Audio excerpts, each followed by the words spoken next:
very first romantic dinner, everything changed in an instant. My husband stepped away to take a phone call, and the moment he disappeared into the lobby, an elderly woman at the next table, someone who looked strangely familiar, quietly pushed a stack of cash toward me. Leaning in, she whispered, "Call a cab right now and leave through the restroom window. I only just managed to get away myself." Before we dive into the story, welcome. Tell us in the comments where you're watching from. Don't forget to subscribe to Clara's Stories and leave a like. Now, enjoy the tale. But before that chilling moment, the evening had been flawless. Almost too flawless, like something scripted for a Sunday romance movie.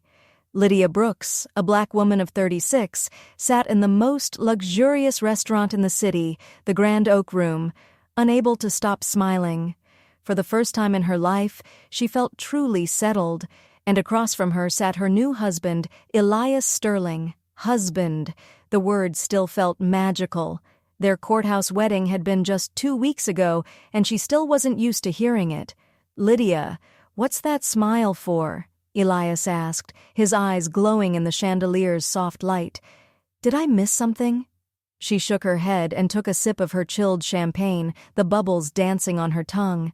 "No, I'm just looking at you and realizing how lucky I am." And she meant every word. After losing her parents 2 years earlier, Lydia's world had become painfully quiet. She had her job, her cherished flower shop where she was both head florist and the heart of the team. She had her parents' apartment, small, warm, filled with memories. But at night the silence felt heavy. Then Elias walked into her life, tall, charming, 40, with a touch of silver at his temples that made him look distinguished. He had come to buy a bouquet for his mother, and somehow never left. Their romance grew quickly, yet naturally, as if they had known each other forever. He never brought cliché roses. Instead, he always chose her favorite daisies, telling her they suited her better. He listened to her stories, about her parents, her work, her childhood dreams, with the kind of attention she had always hoped to find.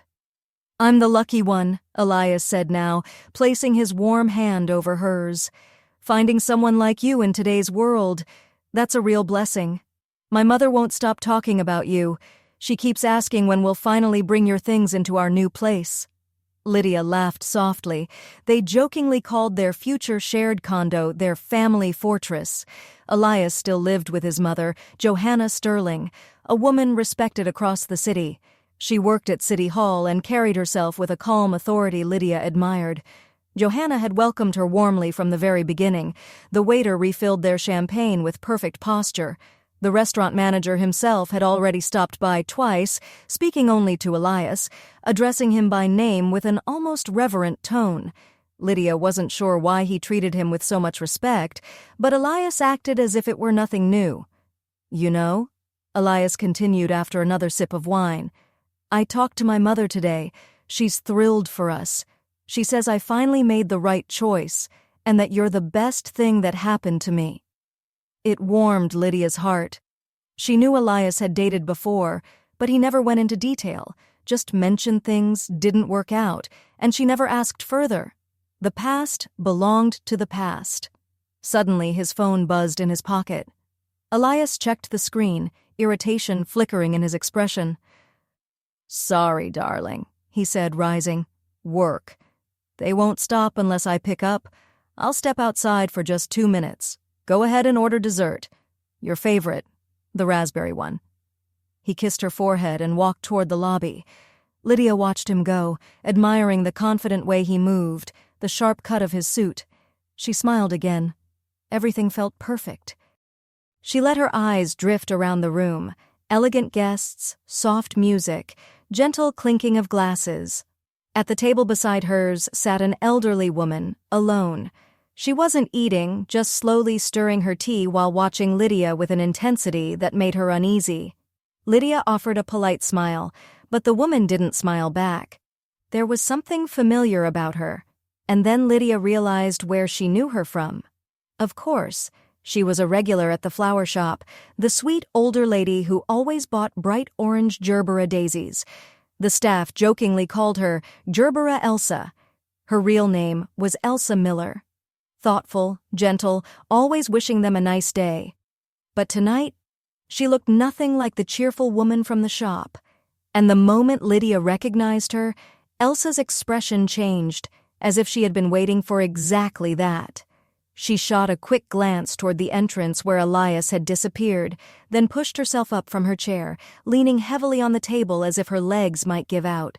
Taking 2 unsteady steps toward Lydia, she bent down so close that Lydia could smell valerian and raw fear on her breath. "Sweetheart, listen to me very carefully," she whispered, her voice shaking. Her face was as pale as paper, and the terror in her eyes sent a cold shiver racing down Lydia's spine. The woman reached into her worn handbag, pulled something out, and shoved it hard into Lydia's palm. It was a thick bundle of cash, cinched tight with a rubber band.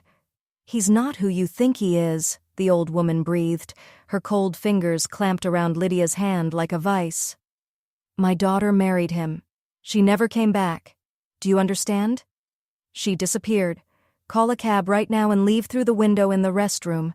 Go, darling, go." Lydia froze. She sat there, stunned, the bundle of money burning in her hand, unable to form a single coherent word. What was this? What daughter? Was this woman confused? Had she mistaken Lydia for someone else? I think you've got the wrong person," Lydia managed to say. "No," the woman whispered, tears filling her eyes. "I know exactly who I'm talking to. Run." She released Lydia's hand, turned away quickly, and shuffled toward the exit. Lydia remained seated, staring after her. Her thoughts spun wildly. Some kind of twisted joke? A cruel prank?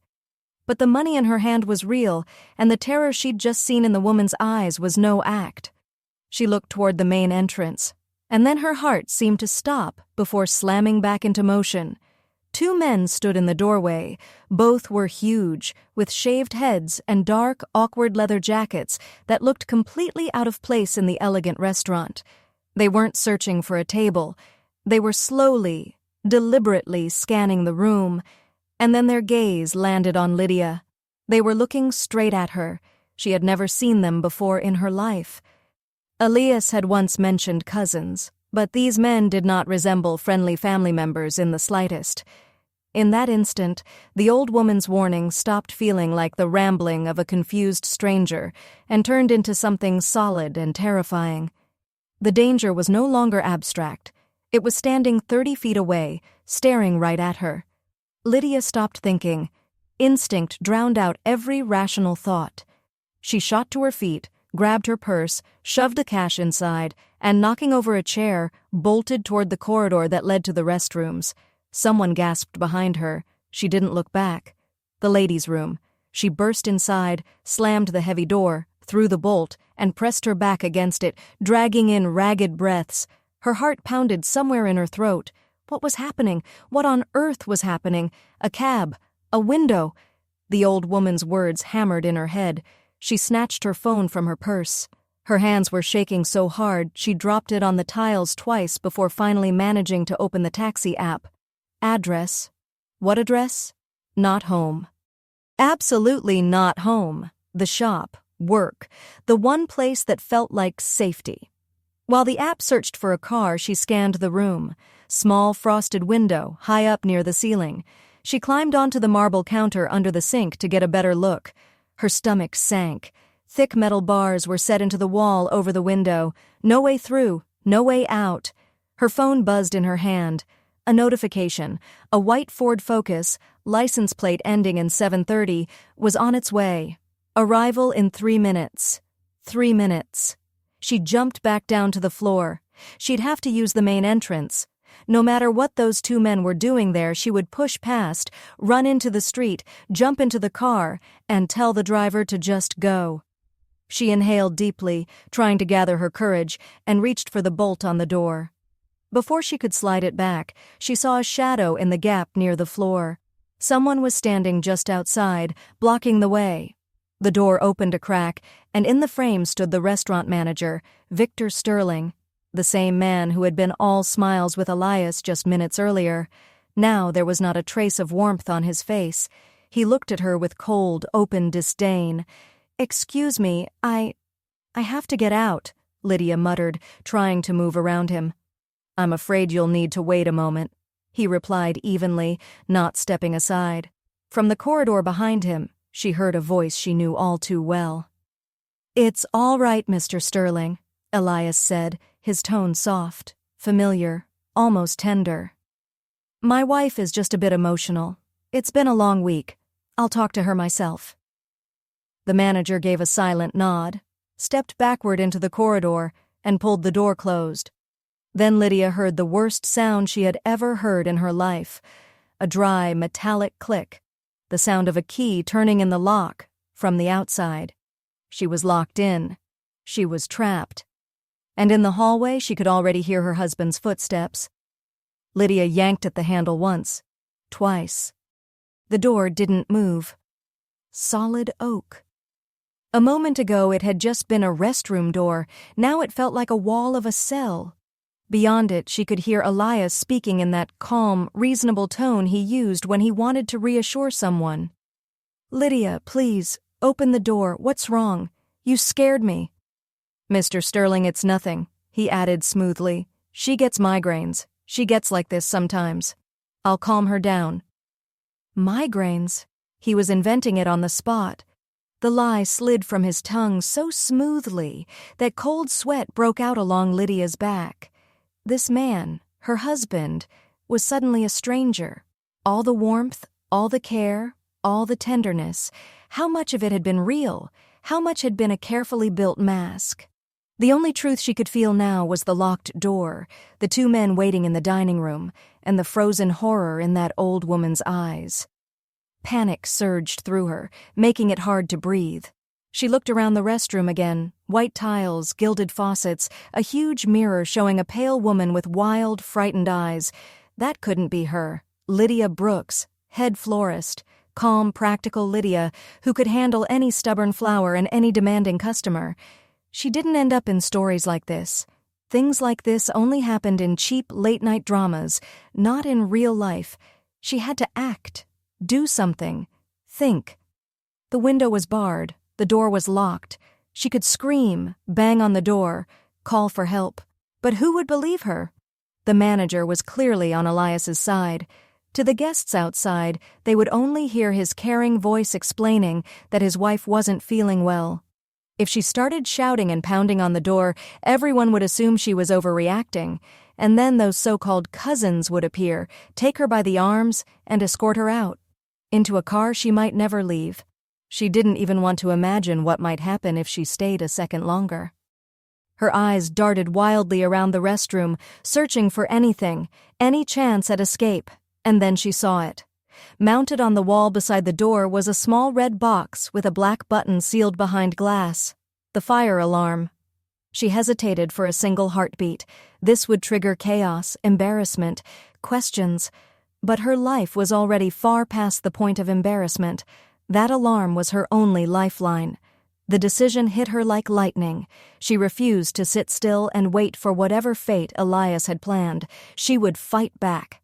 Lydia yanked her purse from her shoulder, the one with the heavy metal buckle, raised it high, and slammed the buckle into the alarm's glass. The glass trembled, but didn't break. Cracks spread across the surface. "Lydia? What are you doing?" Elias's voice sharpened from the other side of the door. "Stop. You're putting me in a difficult position." A difficult position? Her whole world was collapsing, and he was worried about that? A surge of anger shot through her. She struck again, harder, and again. On the third hit, the glass shattered into glittering shards. Without hesitation, she smashed her palm onto the red button. The effect was instant. A deafening, jagged wail erupted in the room, so loud her ears ached. The siren screamed and echoed against the tiles, filling every corner of the restroom. It was chaos, beautiful, life-saving chaos. Shouts erupted on the other side. "What in the world?" the manager bellowed. "She set off the alarm." "Everything is all right," Elias yelled desperately, trying to shout over the siren. "It's a mistake. My wife." But no one was listening to him anymore. There were footsteps pounding down the corridor, startled voices, people shouting instructions, panicked cries, and then a new smell hit Lydia, sharp, smoky, bitter. Smoke. It drifted from the air vents, probably from something overheating or burning in the kitchen during the panic. But for Lydia, that smoke was a miracle. The rising fear in the restaurant meant only one thing. Everyone now believed the alarm was real. "Open up now!" someone shouted at the manager. "We have a full dining room!" Lydia heard frantic fumbling at the lock. She stepped back, fists tight, ready to sprint. The door burst open. The manager stood there, red-faced, furious, with staff running behind him and guests screaming in the dining area. He tried to grab her, to say something, but Lydia didn't give him the chance. She shoved him aside with all the force she had and sprinted into the corridor. The dining room was pure bedlam. Chairs toppled, dishes clattered, people rushed toward the exits, napkins covered faces as thin smoke drifted beneath the ceiling. Then she saw him. Elias stood in the center of the room, scanning the chaos. He was searching for her. Their eyes met for a split second. There was no love there, no surprise, no guilt, only cold, calculating fury. He took a step toward her, but it was already too late. Lydia plunged into the crowd, shoving past people, ignoring the shout of "Hey!" as she elbowed her way forward. "Excuse me, please, move!" She burst through the main doors into the street and sucked in the icy autumn air. The siren still wailed behind her. A fire truck's distant horn already echoed from down the avenue. She didn't stay to watch. She ran. Down the steps, across the sidewalk, half a block away before she allowed herself to breathe. She rounded the corner and pressed her back against a cold brick wall, gasping, shaking, sobs catching in her throat. Her phone buzzed. A message from the cab service. "Your driver has arrived. White Ford Focus. Waiting." She looked up and saw it idling by the curb. She ran to it, threw open the back door, and climbed inside. The driver, a middle-aged man with weary eyes, stared at her in surprise. "You okay? You look like someone's chasing you." "I'm fine," Lydia rasped. "Please, just drive. Faster, if you can." She gave him the address of the flower shop. As the car pulled away, Lydia leaned back and closed her eyes. The adrenaline that had carried her was fading, replaced by a hollow coldness settling deep in her chest. Who was Elias? What did he want? And most terrifying of all, what had happened to Elsa's daughter? "She's gone. She never came back." Those words echoed in her mind over and over. She stared out at the passing streetlights, numb.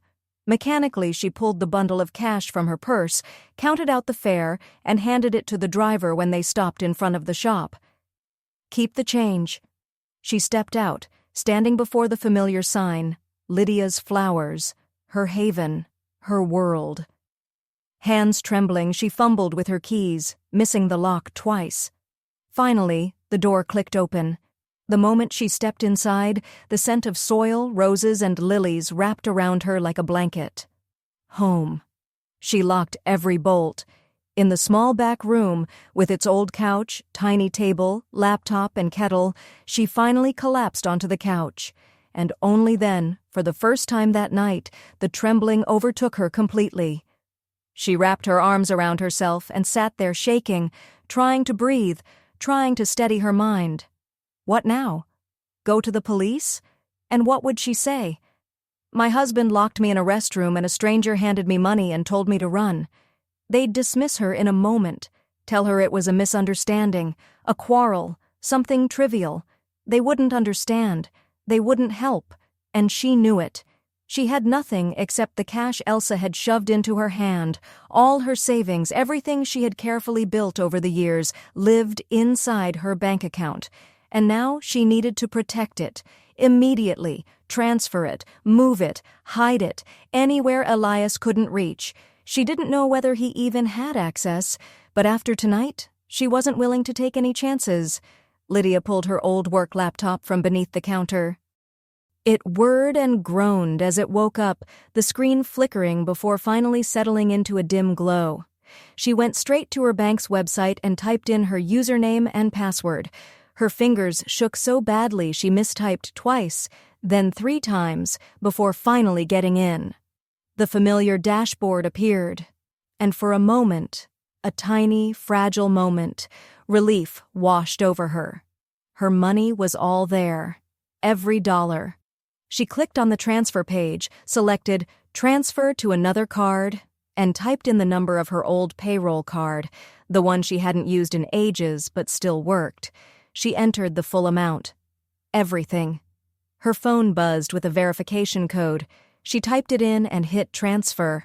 A small loading wheel spun and spun. Lydia held her breath. Then the wheel disappeared, and a red notification popped onto the screen. A tidy white box, calm black text.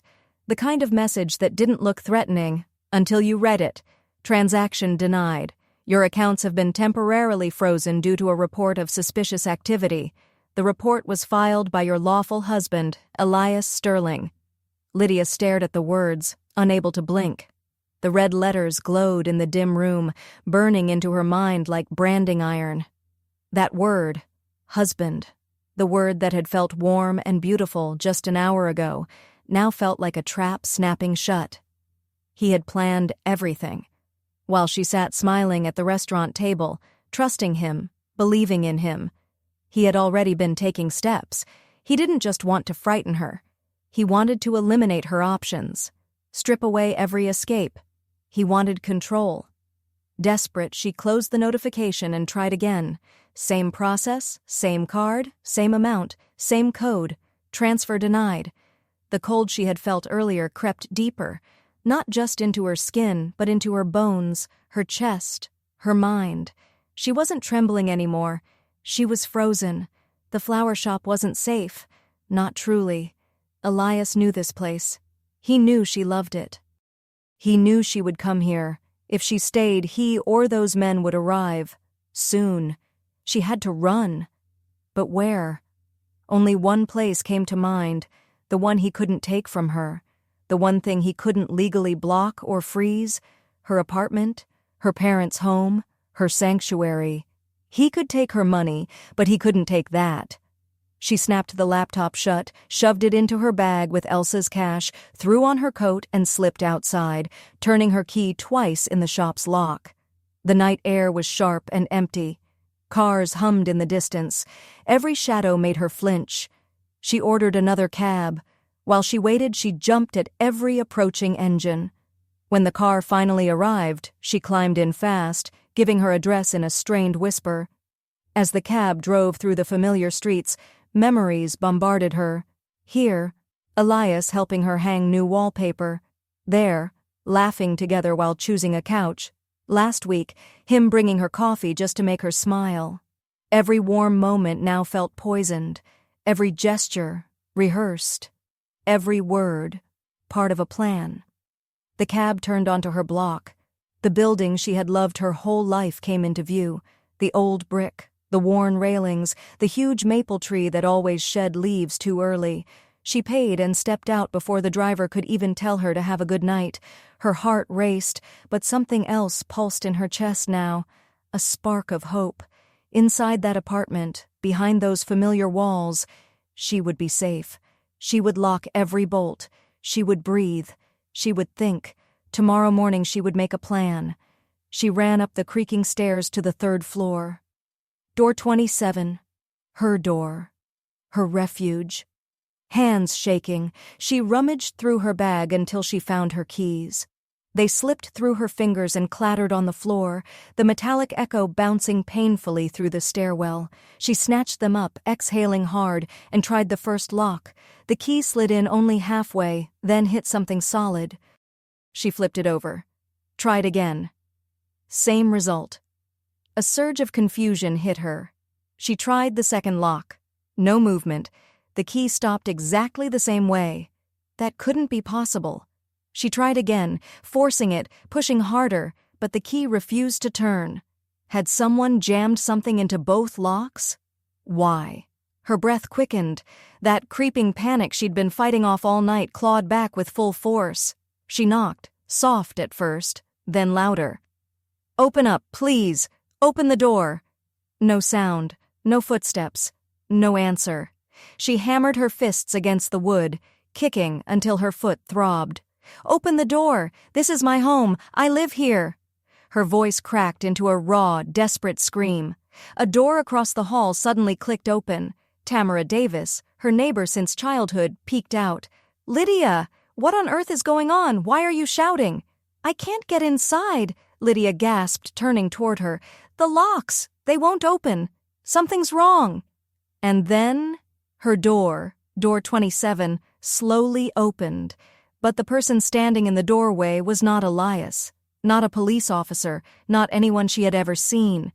A woman in her 50s stood there, wearing an old faded bathrobe and worn slippers. Her hair was tied in a messy knot, and her expression was sour, irritated, almost offended by Lydia's presence. Behind her came the unmistakable smell of frying potatoes. "What do you want?" the stranger said bluntly, giving Lydia a slow, dismissive once-over. "What's with all this noise? Do you know what time it is?" the woman snapped, glaring at Lydia as if she were the intruder. Lydia froze. She stood there staring at this stranger in the doorway of her apartment, her home, completely unable to speak. Her throat felt tight, as if the words couldn't pass through. I live here," Lydia finally whispered. The woman let out a short, amused laugh. "Here, I rent this place. And who are you? Because I've never seen you in my life." Doors in the stairwell began to open. Mr. Nelson from the 5th floor peeked out. The young couple from the 4th stepped into the hall. Everyone watched with confused curiosity. Then footsteps echoed from below. 2 people were climbing the stairs, Elias and Johanna Sterling. Elias's expression was a portrait of concern, almost painful sincerity. Johanna, as always, carried herself with calm, practiced grace, her face a perfect blend of worry and dignity. "Everyone, please forgive the disturbance," Elias said, addressing every neighbor at once. His voice was steady, composed. "Lydia has been under a lot of stress, too much work. She's having a difficult moment. We came to take her home so she can rest." Johanna stepped closer and gently took Lydia's arm. Her touch was soft, but her fingers were icy. "My dear Lydia," she murmured, her tone full of pity. "There's no need to cause a scene. Come with us. You'll rest. Everything will be fine.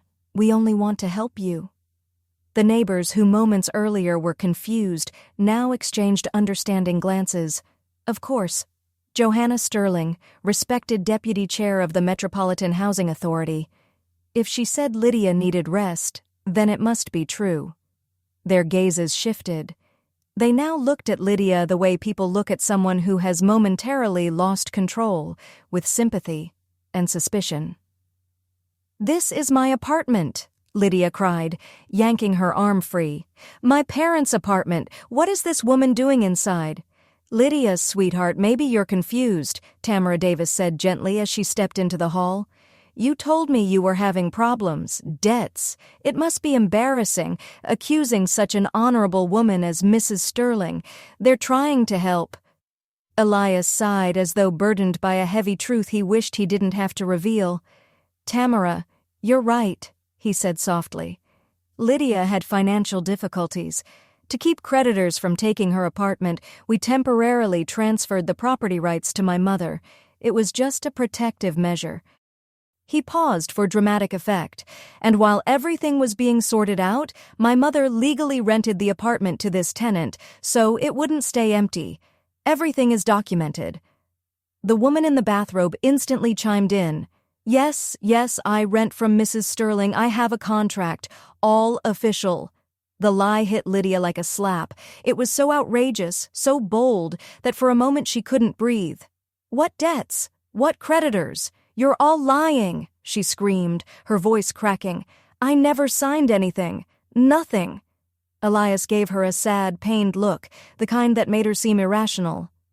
"I didn't want to do this publicly," he said quietly, "but you're forcing my hand." He opened his leather briefcase, pulled out a folder, and removed a stack of official documents. "Here," he said, holding up a notarized contract so everyone could see. "Your signature is on the final page."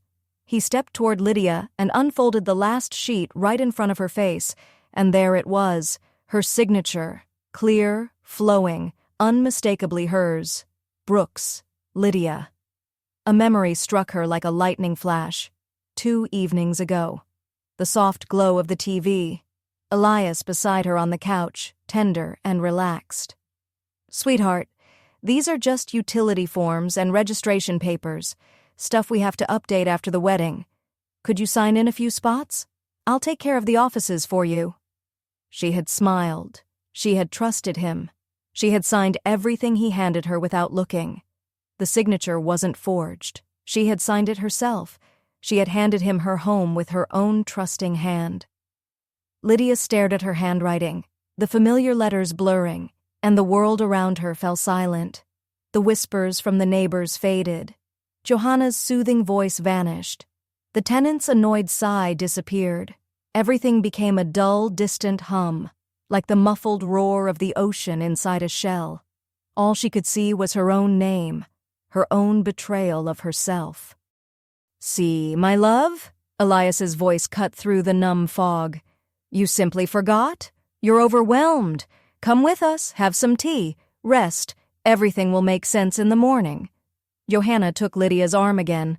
This time her grip wasn't gentle at all. It was firm, unyielding, a lock, a shackle. "Come along, Lydia," she said quietly. "Don't be difficult." And in that moment, Lydia's numbness shattered. It was replaced by a surge of raw, instinctive terror. Going with them meant disappearing. She could feel it in her bones. Elsa's voice echoed in her mind. "My daughter married him. She never came back." If Lydia followed them now, she would end the same way. She ripped her arm free with all her strength. "Don't touch me!" she screamed, stumbling back toward the stair railing. Her sudden movement startled both Elias and Johanna, just long enough. Lydia spun around and bolted down the stairs, gripping the cold rail and leaping 2 steps at a time. "Lydia, stop!" Elias shouted after her. His voice held no concern now, just a cold, sharp command. "I said stop!" She didn't look back. She didn't listen. She ran. She tore down the stairs, past her own floor, past the second, past the first, barely touching the steps. Above her, she heard loud footsteps pounding after her. They were chasing her. The heavy front door swung shut right before her, but she shoved it open with both hands and stumbled out into the cold, damp night. She didn't look back. She couldn't. She just ran. Away from the courtyard, away from the building that had been her safe place only that morning, away from every window that now watched her like an accusation. Wind stung her cheeks, raindrops mixed with tears and blurred her vision. She ran several blocks until her chest burned and her breath turned into painful gasps. Finally, she slipped into a dark alley between 2 buildings and slid down the wall, shaking so hard her teeth chattered. She had nothing, no home, no money. And the person she had called her husband for 2 weeks was a stranger with a hidden plan. She was alone in a city that suddenly felt enormous and cold, humiliated in front of her neighbors, dismissed as unstable, left without even a place to sleep. She sat in that alley for what felt like an hour, trembling from the cold, from fear, from the collapse of everything she had trusted. Eventually, the crying faded into a dull ache as exhaustion took over. She had to think. She had to choose her next step. She reached for her bag and remembered Elsa's cash, the only thing she had left. Her phone screen was wet with rain as she searched for a place to go. A hotel was too expensive. She didn't know how long the money had to last. After a quick search, she found a cheap hostel across town.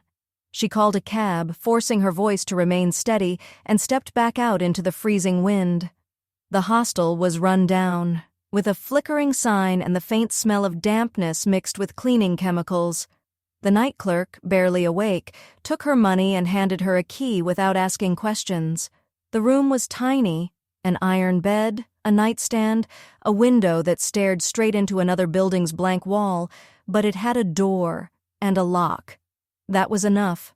She locked it, dropped onto the squeaky bed, and took out her phone again. She scrolled through her contacts with trembling hands. Who could she call?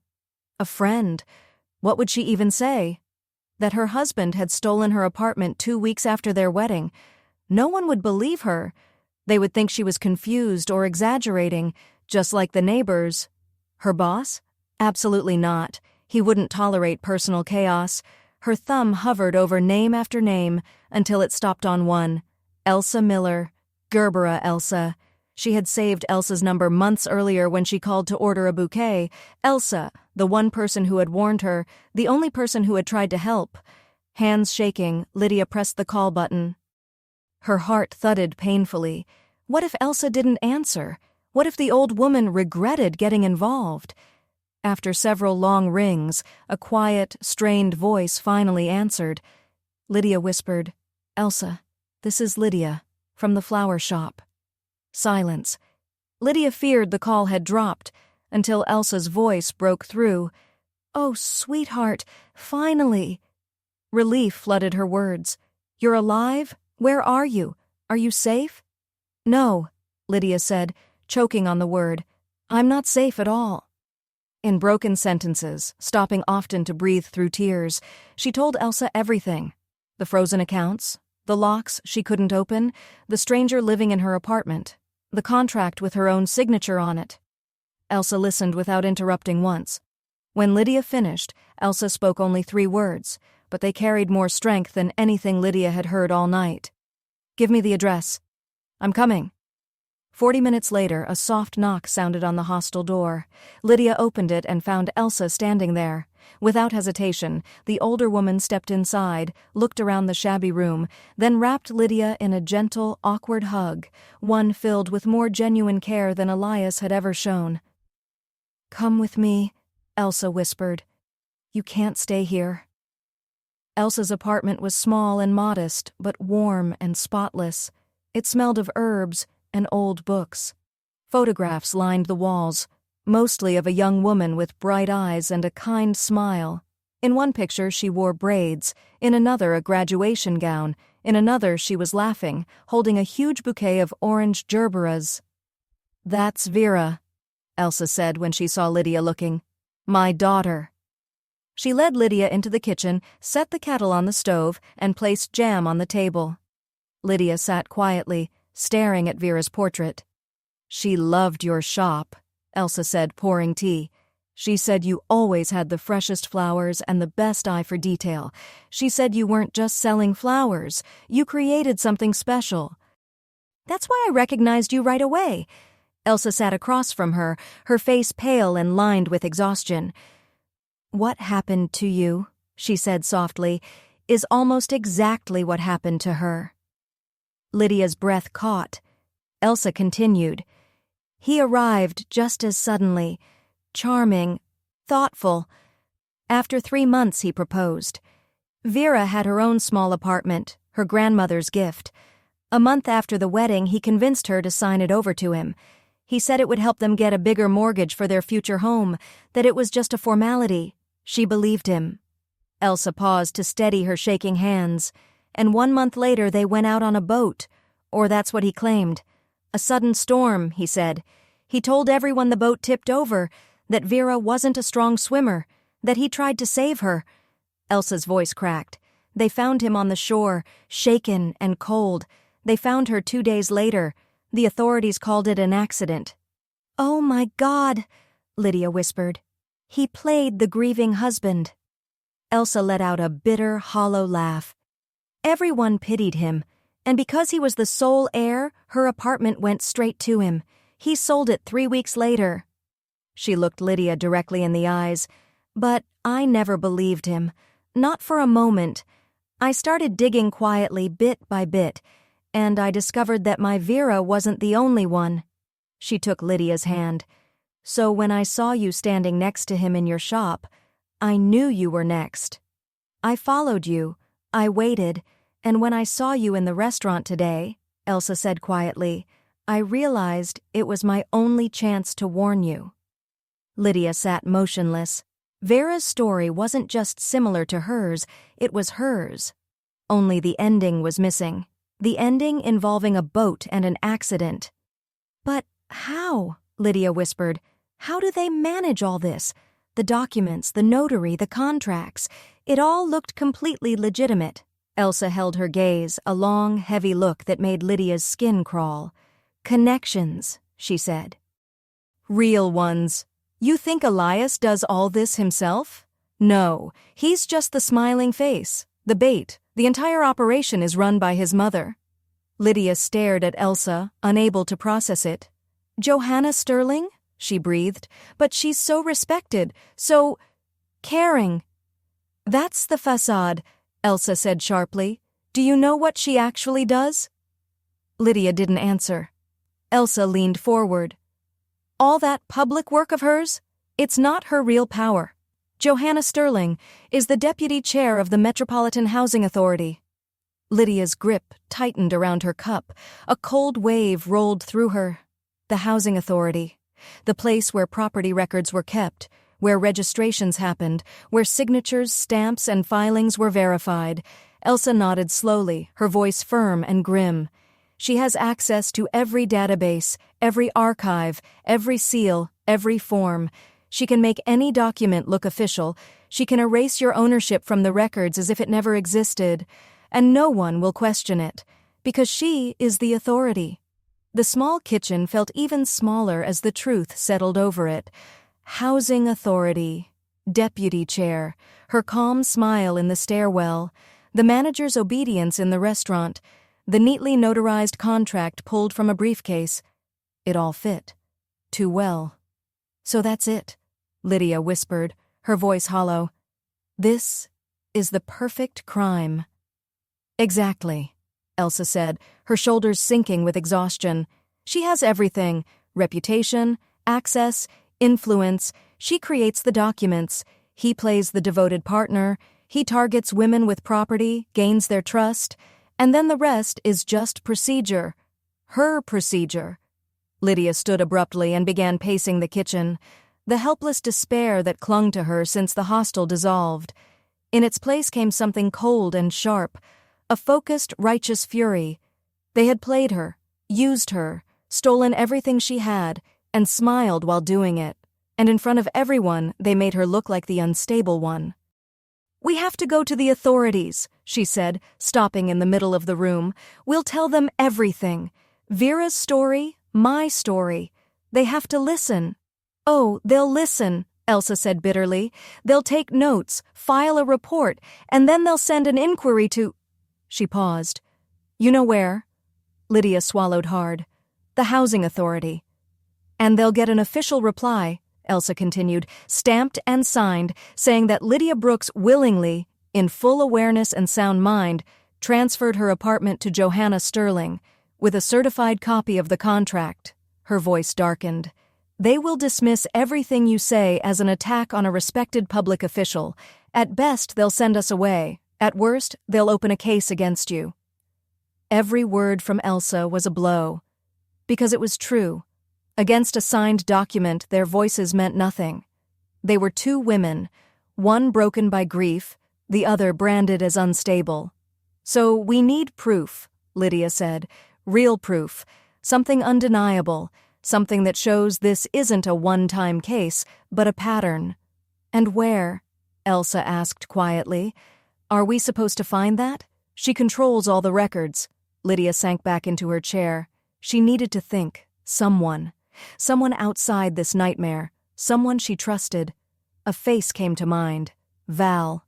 Valerie Jenkins, her assistant. Her friend. Quiet, gentle, but loyal. Val had known her for years. She wouldn't buy the lie about breakdowns and debt. Maybe Val had overheard something. Maybe Elias had said something at the shop while Lydia wasn't there. Even the smallest detail could be a thread. That's it, Lydia said suddenly. I need to talk to Val. That's dangerous, Elsa warned. They might be watching your shop, or your friends. I'll be careful, Lydia insisted. I'll call from your phone. We'll meet somewhere quiet. Val is my only hope. She dialed Val's number. Val answered immediately, breathless, worried. Lydia? Thank goodness. What happened? Elias came by earlier saying you'd run off, that you weren't well. I was so scared. Val, I'm safe. Lydia cut in. "But I need to see you. Urgently. And please, don't mention this to anyone. Not a soul. Can you meet me behind the market in an hour?" "Yes, of course," Val said without hesitation. "I'll be there." An hour later, wearing Elsa's coat and a scarf that covered most of her hair, Lydia stepped outside.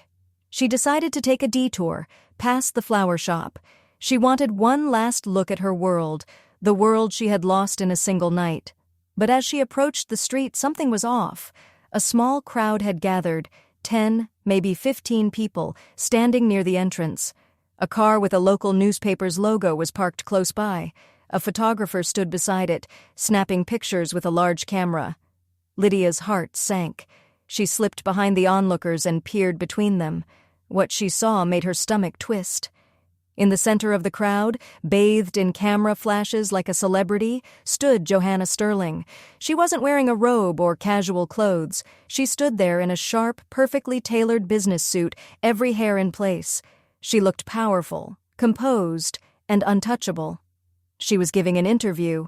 A young journalist stood beside her, notebook open, hanging on every word.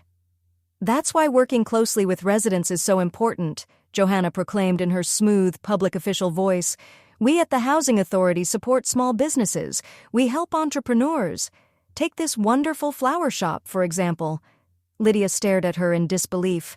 Her shop, her life, had been stolen from her just hours ago, and Johanna was now using it as a backdrop for a publicity stunt. The gall of it made Lydia's stomach twist. Then Johanna paused, lifting her gaze, and her eyes landed on Lydia through the crowd. For a split second her expression tightened, sharp, calculating. Then she smiled, a warm, glowing, delighted smile. "Lydia, my dear," she called out loudly, pushing through people as if greeting a long-lost friend. "Thank goodness you're safe!" Lydia froze. It was too late to run. Johanna reached her, grabbed both of Lydia's hands in another iron grip, and spun her toward the journalist and the camera. "Here she is, our runaway," Johanna announced with a trembling voice full of dramatic relief. "We were so worried. Lydia, please come home. Stop letting that poor grieving old woman confuse you. Elias isn't angry you took the money. He understands you're under stress. We just want to help you." The hit landed like a hammer. In one swift move, in front of witnesses and the press, Johanna painted her as unstable, manipulated by a confused elder, and worst of all, a thief who stole money from her own husband. The crowd murmured. The journalist scribbled furiously. The photographer snapped pictures. Click, click, click, capturing every humiliating angle. Johanna Sterling, the respected official, steady and compassionate, and Lydia, pale, exhausted, disheveled, eyes wild with fear. Then the door of the flower shop swung open. Peter Walsh, the owner, stepped outside. His eyes widened at the scene. "Brooks," he barked, storming toward her. "What on earth do you think you're doing? Creating a scandal in front of my business? Getting my shop dragged into drama with—" He jabbed a finger at Johanna. "With theft accusations in the news? You're finished. You're fired. Get out of here." He grabbed Lydia by the shoulder and shoved her away from the entrance. "Leave!" he shouted. "Sort out your family problems somewhere else." Lydia stumbled backward, nearly falling. The humiliation washed over her in a crushing wave. She had lost her home, her money, her reputation, and now her job. People moved aside, some shaking their heads, some whispering, others just staring. "Don't block the way," a man muttered, pushing past her. And then, as Lydia passed the pale, trembling Val, something happened in a split second. Val leaned toward her, made a tiny movement, and pressed something cold and metallic into Lydia's palm. Then she closed Lydia's fingers around it. "I'm so sorry," Val whispered, her voice barely audible. Her eyes were full of fear. "My cousin works as a cleaner at the Housing Authority. She found this. Johanna is extremely paranoid. She keeps all the original documents in her personal office. She has a gray ledger. Please, Lydia, don't tell anyone where you got this." Stunned, Lydia opened her palm. A key. A simple metal office key. Its cold weight felt like the last thread of hope she had left. The world blurred around her. The reporter's camera clicks, her boss's angry face, the disapproving stares of strangers, the way Johanna confidently climbed into a black government car, job complete, smile flawless. Lydia closed her fist around the key, hiding it, and turned away. She didn't run. She didn't have the strength for that anymore. She walked quickly, pushing herself forward, step by step, away from the scene of her total humiliation. Val's whisper echoed in her mind. "Gray ledger. Don't tell anyone." It took her an hour to get back to Elsa's place. She walked through alleys and back streets like someone who didn't want to be seen, a shadow slipping through the night. When she stepped inside Elsa's apartment, she didn't speak. She sat at the kitchen table and opened her hand. The key fell onto the tablecloth with a dull, heavy sound. Elsa looked at the key, then at Lydia's pale, shaken face. "What is that?" she asked. "A key," Lydia whispered. "To Johanna's office. Val gave it to me." Lydia told her everything, the media circus, Johanna's performance, the public accusation, Peter firing her, Val's secret message. Elsa picked up the key, turning it in her wrinkled hand. Something shifted in her expression. The grief was still there, but beneath it burned a fierce, determined fire. "The gray ledger," Elsa murmured. "If it's real, it might be everything we need. Records, names, dates, proof." "But how do we get in?" Lydia asked. "They'll never let us in during the day, and even if they did, what would we do?" "We don't go in during the day," Elsa said firmly. "We go at night." Lydia flinched. "Break into the housing authority at night? Elsa, that's madness. If they catch us—" Elsa cut her off. "Honey, what more can they take from you?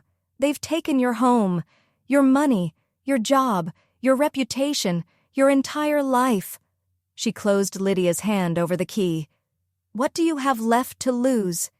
"They took my daughter," Elsa whispered, her voice low and trembling.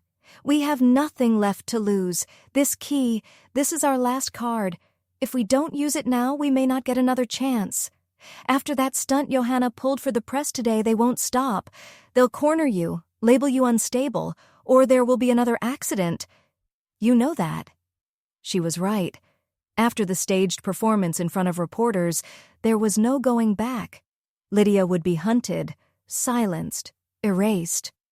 "Fine," Lydia said, a cold determination settling over her. "We go tonight." For the rest of the day they planned in tense silence. Elsa dug out an old but detailed city map, and together they studied the Housing Authority building, a massive gray, block-long structure from the 1950s. It looked like a fortress, but Val's cousin worked there as a cleaner. That meant there was a service entrance, and cleaning crews always came at night when the offices were empty. They waited until 11 p.m. The city outside grew quiet. They dressed in dark clothes that wouldn't draw attention. Lydia tucked the key in her pocket, a cold weight reminding her how insane their mission was, and how necessary. They avoided bright streets and stuck to alleyways until the enormous shape of the Housing Authority appeared in front of them, looming even darker at night. A monolith with only a few windows flickering weakly. They circled the perimeter. Just as they'd hoped, in a tucked-away courtyard, there was a metal service door near a row of trash containers. They hid behind a dumpster and waited. Around midnight, two women in work uniforms approached, chatting as they smoked. One wedged the door open with a brick so it wouldn't lock, then walked off to start her shift. This was it. Lydia felt her pulse pounding in her ears. She and Elsa exchanged one last look, then darted across the courtyard and slipped through the door. Inside, a long corridor stretched out, dimly lit and smelling of chlorine. Somewhere far away, a floor polisher hummed against the tiles.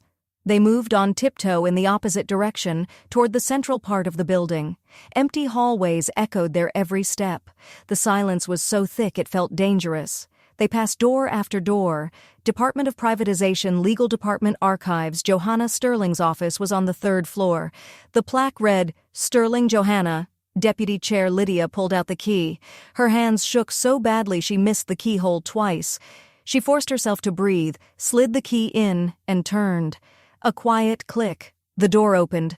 They slipped inside and closed it behind them. The office looked untouched, not neat but surgically perfect. A polished desk, flawless stacks of papers, sharpened pencils arranged by height, no family photos, no personal touches, just cold, rigid order. "Search," Elsa whispered. They split up. Lydia rifled through desk drawers. Everything was immaculate. Folders with official documents, stationery, a notebook filled with perfect handwriting. Nothing suspicious, nothing personal. Elsa combed through the bookshelves. Legal codes, manuals, indexes, all official, all clean. 20 minutes passed. Their hope began slipping. Maybe Val's cousin had been wrong. Maybe Johanna kept the ledger somewhere else. In frustration, Elsa tapped lightly on the wall across from the desk. "Hollow," she muttered. Lydia looked up at the wall of fame. Dozens of plaques, awards, and framed photos covered it. Johanna shaking hands with the mayor, speaking at conferences, accepting awards for her dedication to public service. And then Lydia noticed it. One frame, the largest one, hung just the slightest bit crooked, barely a few millimeters off. Most people wouldn't even notice. But Lydia was a florist. She lived in symmetry. Nothing in this room was out of place, except that. "Wait," she whispered. She went to the frame, set both hands on it, and gently pulled. A soft click. It swung outward. Behind it was a hidden wall safe. Elsa gasped.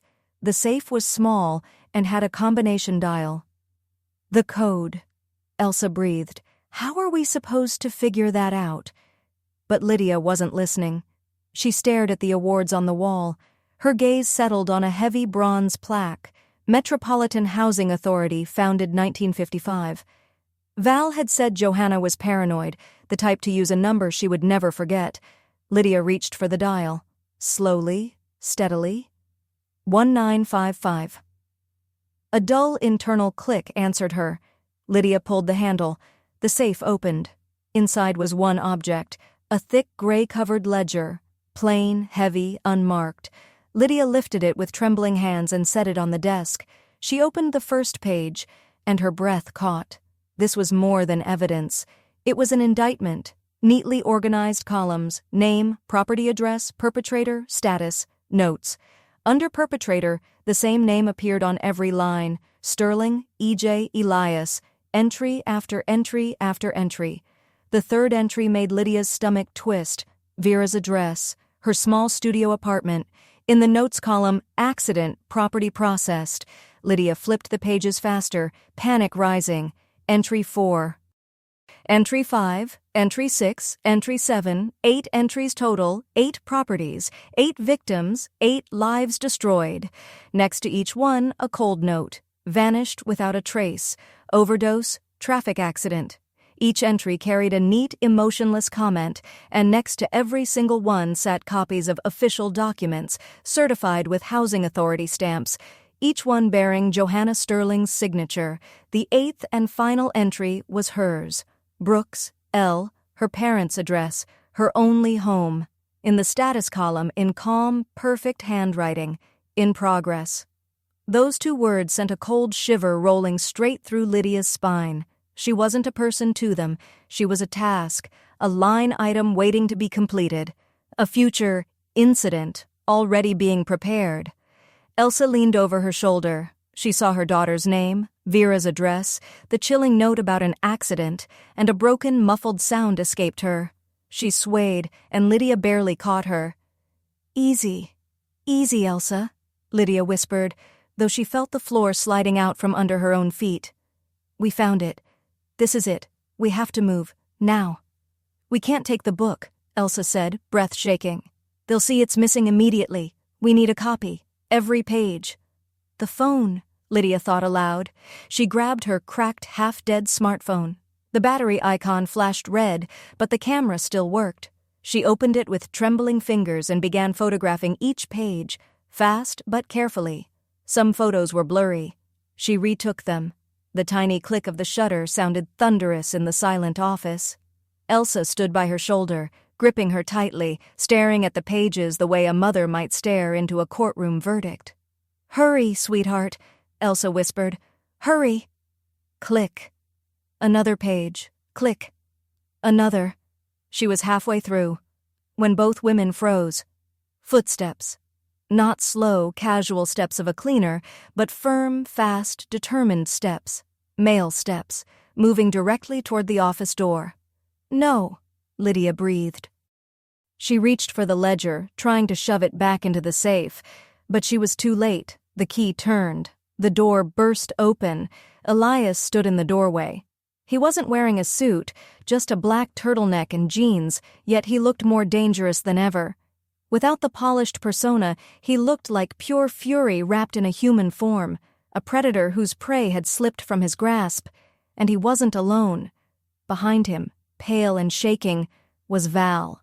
Tears streamed down her cheeks. "I'm sorry," she cried out, voice cracking. "They found out about my cousin. They threatened my whole family. I didn't mean to, please, Lydia." Elias shoved her aside so hard she fell to her knees and sobbed. He stepped into the office. His gaze swept the room. Elsa, Lydia, the open safe, the ledger on the desk, the evidence in Lydia's hand. In that instant, all his charm evaporated. All the practiced kindness melted away. His true self, cold, furious, cornered, stepped forward. "You!" he hissed. One word, filled with venom. Lydia instinctively stepped back. "You ruined everything," he growled. "Both of you." He lunged, not at Elsa, but straight at Lydia, the one holding the phone, the one holding the evidence. He grabbed her wrist, twisting it until she screamed, and the phone flew from her hand. With his other hand, he yanked her by the hair, pulling her close, his breath sharp and furious. "You'll wish you'd never been born," he snarled. And then, something he never expected happened. Elsa moved. The fragile, trembling old woman transformed. Her face was no longer grief-stricken. It burned with something fierce and unstoppable, the rage of a mother whose child had been taken. She grabbed the heavy glass water carafe from the table, and with a cry that didn't sound human, she slammed it onto Elias's head. A dull, brutal thud echoed through the office. The glass held. Elias didn't. His eyes widened in stunned disbelief. His grip loosened. He staggered, then collapsed onto the carpet. "Run!" Elsa screamed. Lydia, shocked but alive, snatched the fallen phone, grabbed Elsa's arm, and bolted toward the door. Val was still on the floor in the corridor, sobbing so hard she couldn't lift her head. Behind them, Elias roared, "Security!" His voice was hoarse but furious. "Third floor, stop them!" Footsteps thundered in the stairwell above. Lydia and Elsa sprinted down the hall, hearts pounding, breaths ragged, down the stairs, just down as fast as their legs could carry them. Behind them, they could already hear multiple sets of footsteps racing after them. They crashed onto the first floor and ran toward the main entrance. The huge glass doors always open during the day, but at night, they were locked with a thick chain and heavy padlock. Trapped. Above them, voices echoed. "They're here! Block the exits! This way!" Elsa gasped, pulling Lydia by the sleeve. She shoved Lydia toward a small, almost invisible door beneath the staircase. A faded sign read, "Utility Closet." The knob turned. Unlocked. They stumbled inside the narrow utility closet packed with mops, buckets, and a sharp scent of chemicals. Lydia leaned against the wall, breath coming in ragged bursts. "What now?" she whispered. Footsteps thundered closer, echoing down the corridor. They were seconds away. Elsa turned to her. For the first time since this nightmare began, there was no fear in her eyes, no grief, only an icy, unshakable resolve. "Now," Elsa said quietly, gripping Lydia's shoulders, "you do exactly what I tell you." "You're the proof," she continued. "The ledger is nothing without the photos. They're looking for the book, and for the people who saw it. That means you are the one they need to silence." Before Lydia could react, Elsa pushed her deeper into the closet. Then Elsa stepped forward, positioning her small form between Lydia and the corridor. "I'll hold them off." "No!" Lydia cried, grabbing Elsa's arm. "Elsa, don't do this!" But Elsa shoved her back inside again, stronger than Lydia thought possible. Tomorrow, noon, the Civic Center auditorium, Elsa said, voice low and steady. Johanna will be on stage receiving an award. Go there. Show everyone what's on your phone. Elsa. But she didn't let Lydia finish. Elsa slammed the closet door shut. A rusty click sounded. She had locked Lydia in from the outside. Elsa! Lydia screamed, pounding the door. Open up! Please! Only pounding footsteps answered her. She's here! Elias shouted, voice full of fury. Grab her! Where's the other one? Lydia pressed her eye to the keyhole. 2 large security guards rushed toward Elsa. She stood in the middle of the hallway, small, fragile, but proud and unyielding, facing Elias, who clutched his head and staggered, but looked more enraged than injured. Where is she? He snapped. Elsa said nothing. He motioned sharply and the guards seized her arms, dragging her toward the exit. She didn't resist. She only turned her head for a brief second toward the closet. Lydia could swear she saw Elsa wink, and then she was gone. Silence swallowed the hallway. Lydia remained alone, locked in darkness, helpless as the footsteps of her only ally faded into the distance. She spent the entire night on the cold floor of the cramped closet. She didn't cry. There were no tears left. Only a scorched emptiness remained in her chest, and in the center of it stood something cold and sharp, the determination to finish what Elsa had started. She repeated Elsa's words over and over. Go there. Show everyone. It wasn't a plea. It was a mission. Elsa had given up everything, maybe even her life, so Lydia could finish what Vera never had the chance to. Pressed against Lydia's chest was her battered phone, holding the lives of 8 people inside its fragile memory, their stories, their truth, her only chance at justice. As the sky lightened through the tiny barred window, footsteps echoed in the corridor. The morning cleaning crew arrived, chatting loudly, dragging mops and buckets. Someone jiggled the closet handle. It's stuck again, a woman complained. This lock keeps jamming. We'll deal with it later, another answered. Lydia waited. At 8 a.m., the hallway filled with office employees, voices, footsteps, the daily rush. She listened, counting the seconds. When the corridor quieted, she knocked. At first, soft, then louder. Hello? Is someone out there? The door's stuck. Footsteps approached. A key scraped in the lock. The door opened. A startled cleaner stared at Lydia, disheveled, hollow-eyed. Who are you? How did you get locked in? Got stuck inside, Lydia said quickly, brushing past her before the woman could form more questions. She slipped into the crowd. No one looked at her. Everyone was busy with morning routines. She walked out the front doors, into the cold air. Free. But there was no joy in it, only urgency. Elsa was likely already in custody, accused of attacking Elias, maybe worse. And Johanna? She would be standing proudly on stage today, smiling for cameras, untouchable. That thought fueled Lydia forward. She had only hours left. She didn't hide. She acted. Her first stop was a small cafe. She bought the cheapest coffee just to access an outlet. Her phone battery was seconds from death.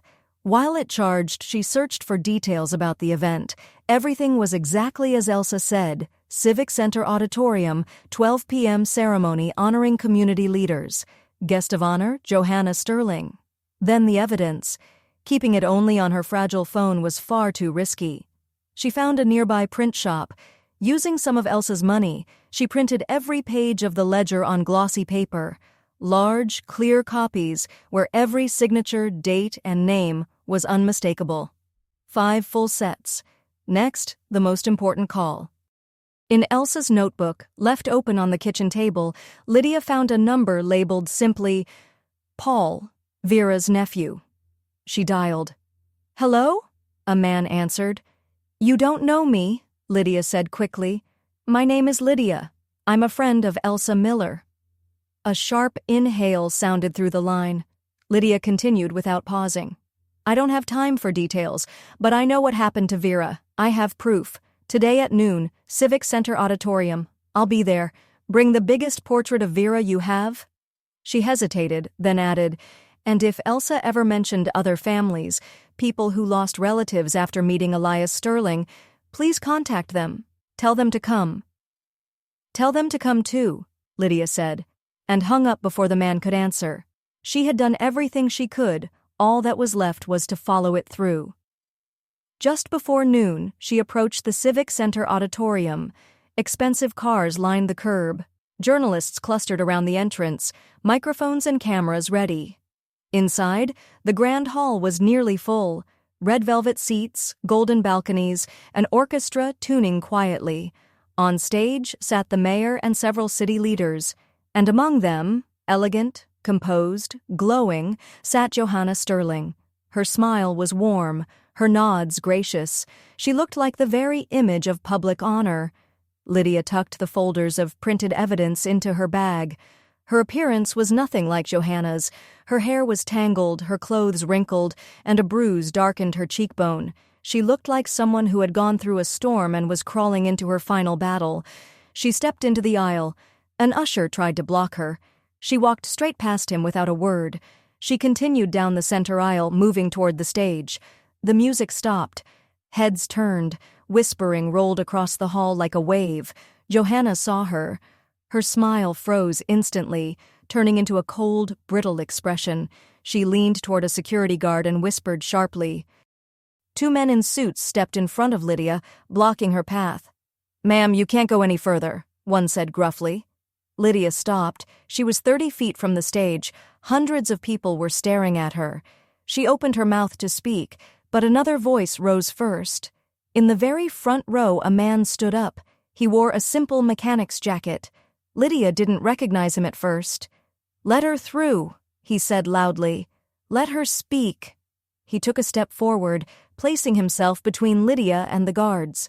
His voice cracked with a grief he was barely suppressing. "That man on the stage," he said, pointing at Elias, "took my father's home. His apartment is in that gray ledger, too." A stunned silence fell across the hall. No music, no murmuring, nothing, just the weight of those words. The journalists who had been filming the officials swung their cameras toward the mechanic. Photographers snapped photos frantically. The guards hesitated.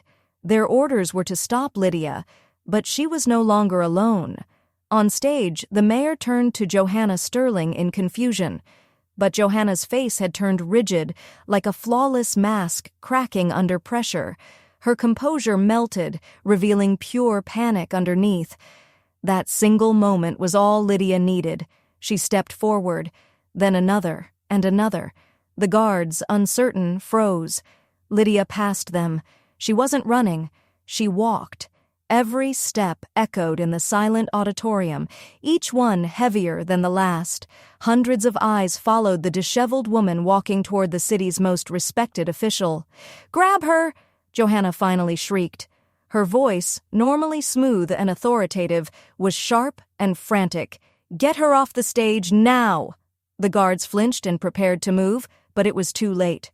Lydia was already on the steps, now on the stage, now at the podium. The master of ceremonies backed away, terrified. Lydia took the microphone. In the front row, Elias jumped to his feet. A white bandage peeked beneath his hair where Elsa had struck him. His face twisted with rage. "She's unstable," he shouted. "She needs help. She stole money from us and now she's spreading lies. Call the police." The police, exactly what Lydia wanted. She brought the microphone to her lips. Her voice rang through the entire hall. "My name is Lydia Brooks." Silence. 2 weeks ago, I married that man. She nodded toward Elias. "And yesterday, he and his mother, the respected Johanna Sterling, threw me out of my own apartment, the apartment she claims I sold to her, a sale I never agreed to." The hall erupted in gasps. Johanna leapt up from her seat. "Lies!" she screamed. "Slander! I'll take this to court." "You certainly will," Lydia said calmly. She lifted one of the folders. A glossy printed page gleamed under the stage lights. "You called me unstable. You called me a thief. But this—" She held the sheet high so everyone could see it. "This is your real record of public service." Gasps. Cameras clicked furiously. She didn't wait. She began reading slowly, clearly. Entry 1. James Harrison, born 1948, disappeared in 2019. His condo transferred and later sold. Perpetrator listed, Sterling Elias. The mechanic in the aisle clenched his fists. "That's my father," he said, voice heavy. People around him stepped back.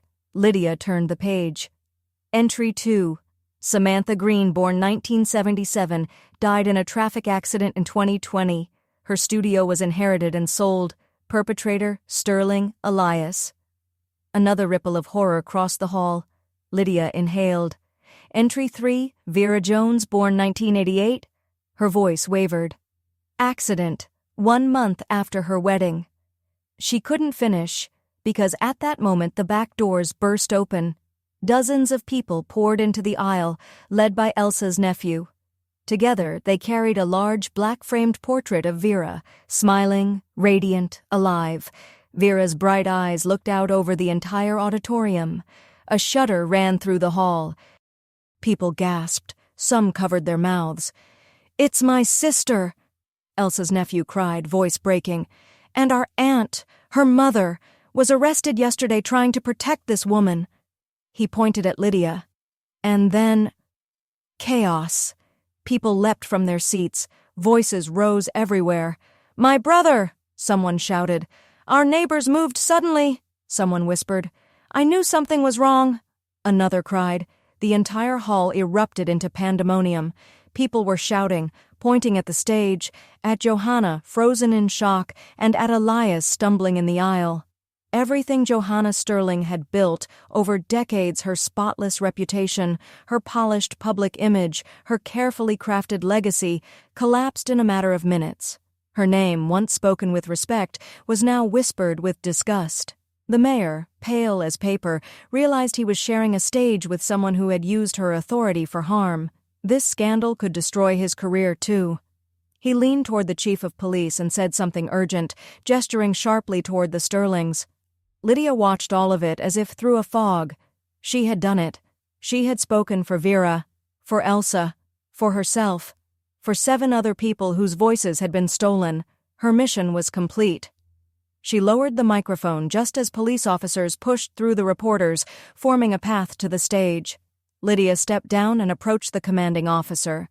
Silently, she handed him one of the folders filled with printouts. "It's all here," she said quietly. "Names, addresses, dates, and the photos of the originals are on my phone." The officer thumbed through the pages. With each sheet, his expression darkened. He lifted his head, looked at Lydia, then turned toward the stage and gave orders to his team. Lydia stepped aside, leaning against a wall as the final act unfolded. 2 officers approached Johanna Sterling. She tried to shout at them, waving her badge and insisting everything was a lie. But her words carried no weight anymore. One officer gently took her arm. The other secured handcuffs around her wrists. A figure once praised across the city was now just another defendant. Elias attempted to flee through the aisle, but officers caught him quickly. He resisted, shouting angrily, but he was no longer the charming man he pretended to be. They subdued him and led him away. As Johanna was escorted out, she turned her head and looked at Lydia. There was no authority left in those eyes. No power, only helpless, burning resentment. Lydia remained still, watching the doors close behind both of them. It was finally over. Elsa's nephew approached her. "Thank you," he said simply, "for what you did for her. For all of us." Lydia nodded. There were no words big enough for that moment. The next day, Elsa was released. All charges against her were dropped within hours. A week later, after a full investigation, every property transaction the Sterlings had forced through was declared invalid. Lydia received her apartment back. She opened the door and stepped inside. It smelled unfamiliar, like someone else's cooking, someone else's life. But it was hers, truly hers. She flung open all the windows and let the clean air sweep out every trace of the past. Then she went to the place that had always given her strength, her flower shop. The owner himself called her, apologizing repeatedly, begging her to return. She came back with arms full of white lilies, eucalyptus, and baby's breath. At home, she put on music and began restoring her space the only way she knew, through flowers. She trimmed stems, arranged bright bouquets, placed them in every room. With each bloom she set into a vase, she felt the fear, the pain, the darkness of the last weeks slowly leaving her home and her heart. She had reclaimed her home. She had reclaimed her life. Dear listeners, that was an intense story, a story that lingers long after the final words.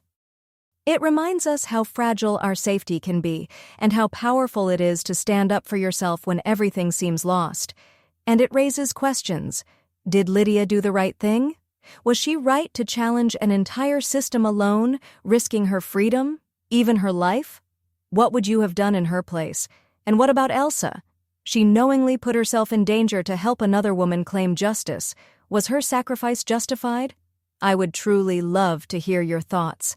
Share them in the comments. Every opinion matters. And if this story held you until the very end, if you rooted for Lydia and Elsa, please support us with a like, a comment, and a subscription to Clara's Stories. Your support means everything. I hope you meet only kind, honest people on your path, and that you never face anything like what Lydia went through. At the end of this video, a small window will appear in the center of your screen. Click on it to discover more of our most gripping stories. Creating stories like this takes time and dedication. If you enjoy them and would like to support the channel, even a small donation helps keep these stories alive. Thank you from the bottom of my heart. I walked out of that auditorium with my hands still shaking, but for the first time in days, I could breathe. Everything I went through, the fear, the humiliation, the nights when I thought my life was over led me to one truth. The brightest smiles sometimes hide the darkest secrets, and even the smallest act of courage can turn everything around. If you're listening right now and going through something that feels impossible, remember, you are stronger than the trap you're in, and there is always, always a way out. Hope finds those who refuse to give up. If you agree, and if my story touched you, show it with a like. Tell me in the comments, what city are you listening from, and what time is it there? Your support keeps these stories alive. 2 new stories will appear on your screen now. Just click and dive in. Sending love to all of you.